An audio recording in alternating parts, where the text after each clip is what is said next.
Sabi po sa mga kumakain sa mga sandaling ito po ay isang medyo marumi at medyo may amoy na reklamo. Okay, ang mga salarin, 13 muning. Dami. Ang dami. Mga pusa po ito, madalas daw, dumudumi ang mga pusa na ito sa tapat mismo ng bahay ng nagrereklamo.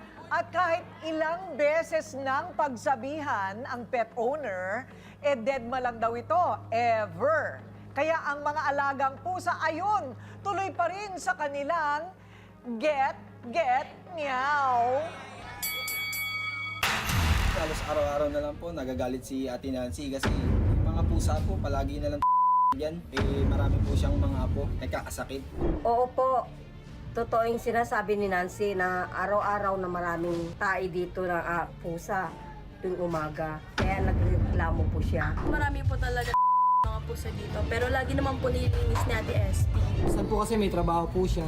Kaya minsan naiwan ng marumi. Pero pagka nandiyan naman siya, naglilinis naman lagi.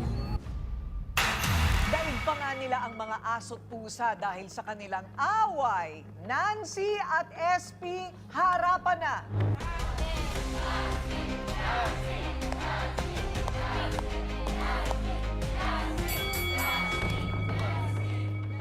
Okay. So ano ang problema, Nancy? Kasi po, ang mga pusa nito, ang dami po. Naku, napaka-ano. Pero issue na po talaga. Okay. Ay, sigurado talaga ako. Oy, may pusa ko rin! Ano? May pusa ko rin! May pusa ka Tumigil ka! rin daw. Ano? Isa lang po. Ano Saan isa? kami? Ilan ang pusa Saan mo? kami? Tatlong pusa mo! Oy, ano? Huwag kang sinungaling, ha? Huwag kang sinungaling. Sinungaling. Tatlong pusa mo. Teka muna. Sinungaling mo. Oh, nagharang ka nga na ano, dumadaan sa bintana yung pusa mo? Kasi nga mga pusa mo. Dahil doon, akala mo, pusa ko lang dumudumi doon. Ay, kitang-kita ko. Kitang-kita. Kitang-kita ko rin. Parehas lang tayo. Sa dami-dami ng pusa. Parehas lang tayo. Kasi, manganganak pa yung tatlo. Dagdag pa po. Okay. Teka muna. Pero dati naman, magkabati naman kayo. Okay Opo. naman kayo dati. Opo. Kung hindi lang dahil sa mga pusa. Opo. Sinong unang nagkapusa? Ikaw o ikaw? Siya, dami. Okay. Ay, tagalit Ate Teka Nancy. muna. Siya. Sandali. Ako, teka muna. Sandali lang. Ako, meron akong nirerentahang bahay.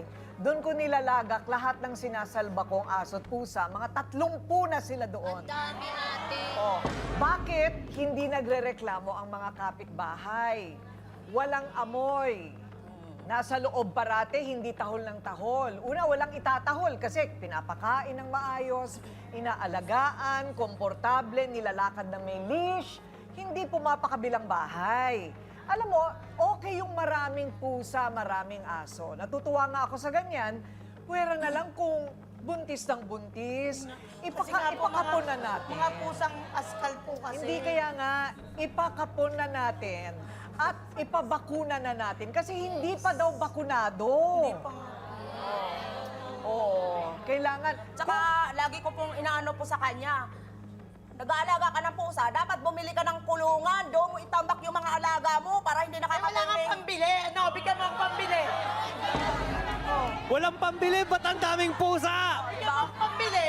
Dumadami lang sila nang hindi maipaliwanag. Pag hindi Alam ka na nakakapon. bakit patayin ko yun. Okay, sandali. Hindi ako naniniwala na ikaw ay kukuha ng alaga para lang ikulong. Hindi naman yan ibon. Hindi naman yan ahas. Hindi naman po kami responsable. Naglilinis naman din po kami pagka lalo nakita namin at saka nagbubunga nga siya. Talagang natataranta pa kami. O eto na ha, kampihan na. Eto pang isang kapitbahay na diring-diri doon sa nagkalat na dumi ng mga alagang pusa daw ni SP. Jenny, humarap ka na.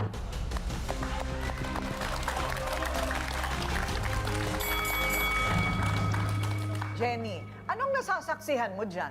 Ayun nga po, yung halos araw-araw talaga is madumi yung daanan dahil sa ng pusa ni Oy, Ate wala kayo SP. sa Ay nako ate, huwag ka na mag-deny. Diyos ko.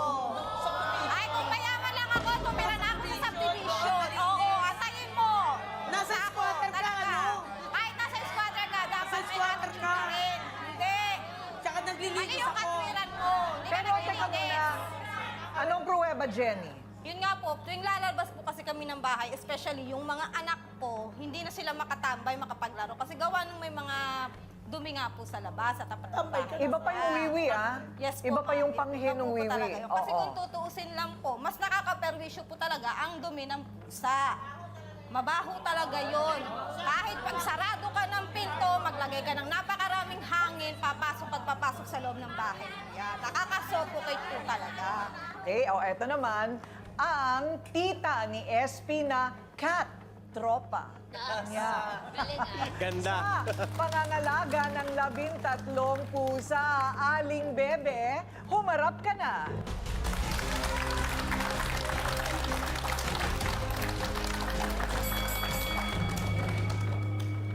Aling Bebe, hello po. May mga pusa din po kayo. Kasama po ba yun sa... magkasama kayo sa bahay. Dumudumi po ba yung mga pusa ninyo sa harapan ng bahay ni Ate Nancy? Hindi naman kasi maiwasan yon. Hindi naman habang panahon, babantayan namin.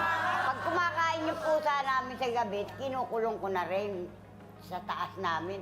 Hindi maiwasan na talaga lalabas yun.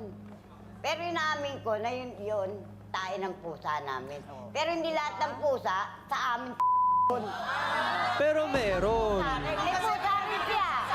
Oh. Katulad na pusa niya. Nililinis din namin yun. Sigurado na yung pusa niya. Nililinis. Alam nga naman, linisin namin yun. Pakita pa namin sa kanila yun. Kaya nga. Ba't po kayo nagagalit kung yung mga pusa ninyo ay nagdudumi nga din po talaga sa ano? Hindi man lahat, pero meron. Meron naman talaga. Aminado naman kami doon. Kaya pag sinabi niya na, ayan ang pusa mo, tumahin na naman dito, ganyan. Oo. Ay, mataranta na kami magkuha ng walis at sombro. Oo, nililinis naman nila, pero binubungangaan pa kayo. Tama. Pusa mo, hindi ka Pagka siya linis, yung dumi, taboy niya doon sa lugar Nilinis namin. niya, tapos ilalagay niya, gumagante. Ilagay niya doon sa Ala, may tapat ganun. namin. Pero mawawalisin niya, lalagay sa kakalan mo. Nakapuna ba ang mga pusa mo, Nancy? Po. Nakapuna? Kahit na? Kahit lalaki. Ang gawin natin, pakapuna natin yung sa inyo at pabakunahan. Dahil meron tayong magandang arrangement dito kay Dr. Mitzi Padrinao ng Philippine Animal Hospital Association. Pwede rin kay Doc Bea Cruz Grayson. Ha, si Doc Bea. Hi, Doc Bea. So, doon natin pinapadala yung mga rescue natin at para sa inyo. Ngayon, di ko lang alam pero may mga batas din kasi yan eh. Mamaya tatanungin natin sa ating trio tagapayo kung ano ang masasabi nila. Kasi ano nga ba ang solusyon dito? Tatanungin natin Ako may naiisip na ako. Pero sa Sausawera, trio tagapayo, ano kaya yun? Magbabalik ang Face to Face Harapan. Face to face, sinong sisimangon? Face to face, sinong ngingiti? Harapin mo face to face. Harapin mo face to face.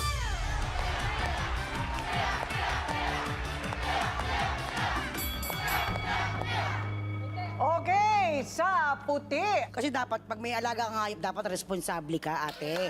Para pare-pares kayong hindi na mabaho sa paligid ninyo. Yun lang. Kala ko sasapakin na tayo eh. Parang, kasi dapat, Ikaw, galingan mo total nakaano ka. Naka-jacket ka. Ate Nancy, wala ka sa private na Hindi lahat na isisisi mo sa kanya. Kasi anong oras kang gumigising? Di ba sabi mo, tanghali ka na gumigising? So, huwag mo isisi lahat sa kanya na lahat ng tayo doon, pusa niya ang may kagagawan nun. Marami kang kapitbahay, malay mo naman, sa kapitbahay mo yun, di ba? Kaya huwag mo sisiin lahat ang sa kanya. Gumising ka na maaga para alam mo kung sino yung tumatay doon. O kaya gumawa ka ng CCTV para makita mo kung sino yung tumatay doon. Iba daw ang size ng bahay nila. Nagulat ako. Hindi yung pusa. Ko yun. Bakit iyo pala yun? Kaya pala hindi siya nagagalit. Yes, pet lover ako. Alam ko kung saan tumatay yung aso ko. Kaya ikaw, kung gusto mo, huwag ka nang bibintang kung ano yung mo. Kung gusto mo, palagay ka ng CCTV sa harapan mo. Para nakikita mo kung sino tumatay doon. O kaya picturean mo. Ayun, meron ka ebidensya. Hindi sinisisi mo lahat sa kanya, okay? Thank you, Chapusit. Maraming salamat. Hindi pala siya si Chapusit. Hindi ba pwedeng pag walang tao sa bahay nyo, doon na lang sila sa loob ng bahay? Kapag nga po yung halimbawa meron, nakakulong naman po sila lahat talaga. Lalo pagka yung may, nagtataka po kami, may konting ganyan lang. Makakalabas sila. Makakalusot talaga. Magic, mga pusa, Lalagyan magic. namin screen. Okay. So, Dr. Love, hindi ba sabi nga, masasalamin ang isang pagkatao sa kanyang attitude o sa kanyang pagturing sa mga hayop? Towards animals. Do Totoo yan. you believe in that? I believe in that. Lahat tayo ay merong social responsibility. Pati kapitbahay natin, may social responsibility. Pag-aalaga natin ng pets. Tama si attorney, kung bibili ka na o kukuha ka ng maraming pets pero hindi mo masusuplayan ng pagkain o panahon o pagmamahal, wag na lang kasi kawawa yung mga pets natin. Hindi ko lang matanggap yung katwiran ni SP. Sabi niya, wala kayo sa subdivision. Hindi, SP, hindi porque wala tayo sa subdivision, mamumuhay na tayong marumi. No? Hindi yun ang basihan. Hindi yun ang basihan. Yung nasa subdivision, siguro meron silang sistema kung paanong pag-aalaga ng animals. At ito ang malinaw, very basic ito. Pag ang alaga mong hayop sa bahay ay lumabas ng bahay, ibig sabihin may hinahanap yan. Either nagugutom o naghahanap ng atensyon. No? So, responsibility. Or ng katalik. Ng katalik, oo. So, ang kailangan maunawaan din natin sila, hindi yan nakukuha sa dami ng pag-aalaga dahil mahal mo sila, kailangan marami. Yung quality ng pakikitungo mo at pag-aalaga mo sa animals. Mga kapatid, ito po si Brother June Banaag. Dito tayo sa totoo. Dito tayo sa True FM. Mag-subscribe at i-follow ang mga social media accounts at True Network PH sa FB, Instagram, X, YouTube, TikTok, and podcast.